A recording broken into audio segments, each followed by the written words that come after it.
My project is on how to increase your concentration while studying.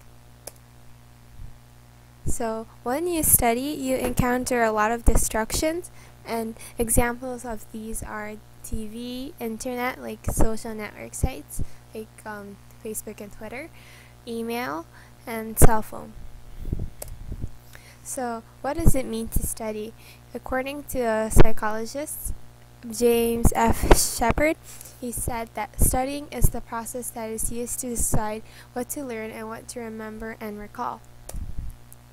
So in order to have efficient study skills, it's important for you to rehearse what you have remembered rather than doing maintenance rehearsal, which is like solely repeating the word over and over again. It's better to use elaborate rehearsal in which you actually think about that word and the meaning behind it as you try to remember it.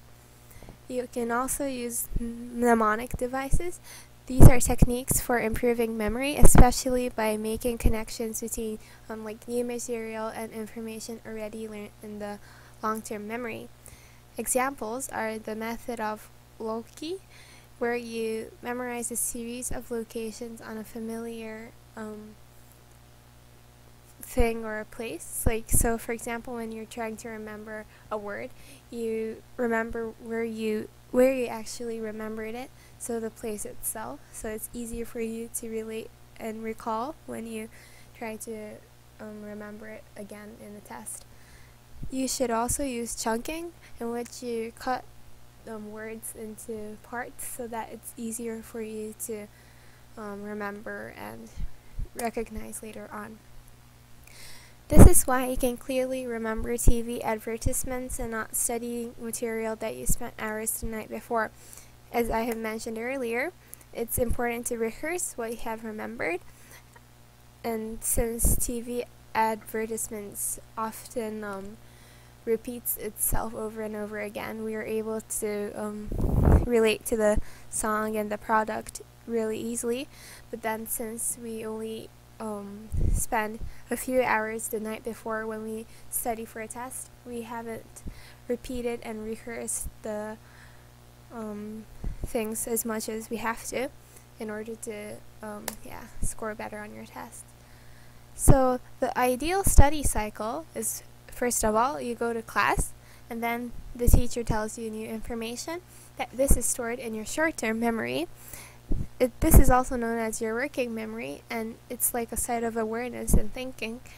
And if you just keep it in your short memory, it wouldn't last long, and you'll most likely forget the information when you go and take the test. So it's important for you to rehearse the information you've learned and go through the process of consolidation, in which your short-term memory changes to your long-term memory.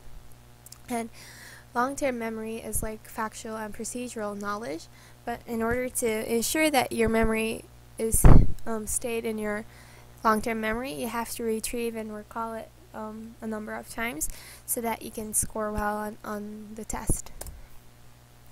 So what makes you forget things?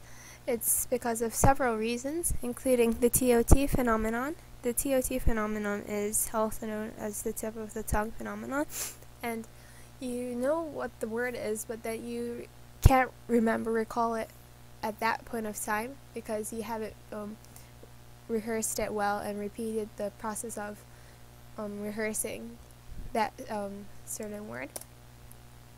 Transience is the impermanence of a long-term memory, and it's based on the idea that long-term memory gradually fades in strength over time. So if you're trying to remember and prepare for exam, it's important that you avoid transience and continue studying and rehearsing that problem. Blocking is when you forget that specific thing from an item in the memory because you can't access or retrieve it. And this is also a result of the failure to continue rehearsing. Proactive interference is when newly learned information prevents you to study and retrieve information from what you have learned in the past. So for example, if you studied Spanish first and after that you studied French, you'll be able to remember French words but have difficulty in remembering and recalling Spanish words. The exact opposite scenario is the retroactive interference, when you learn Spanish words first and you learn French words afterwards, and if you have difficulty in remembering the newly learned words because of what you have learned in the past, the Spanish words, this is a scenario of retroactive interference. And absent-mindedness is when you forget what's going on because of what you have been focusing on other things. So as a result of not concentrating properly, you can result into absent-mindedness. This is Ebbinghaus's learning and forgetting graph, and he was a German psychologist who pioneered the experimental study of memory. He was also the first person to introduce this learning or forgetting graph. As you can see, the first 5 days is the peak of remembering things. Like, so on the first 2 days, it's clear that the drop of memory in percentage savings are dramatic. So in order for you to ensure that you keep a certain amount of memory remaining in your brain, you have to continue rehearsing it, as I mentioned earlier, or else the information you've remembered, it will only stay at 30% for a long time. So when you're like trying to study for a test, it's important to continue rehearsing so that your learning curve will remain horizontal at a higher percentage rather than 30%. So how to improve your studying skills? It's important to stick to a routine.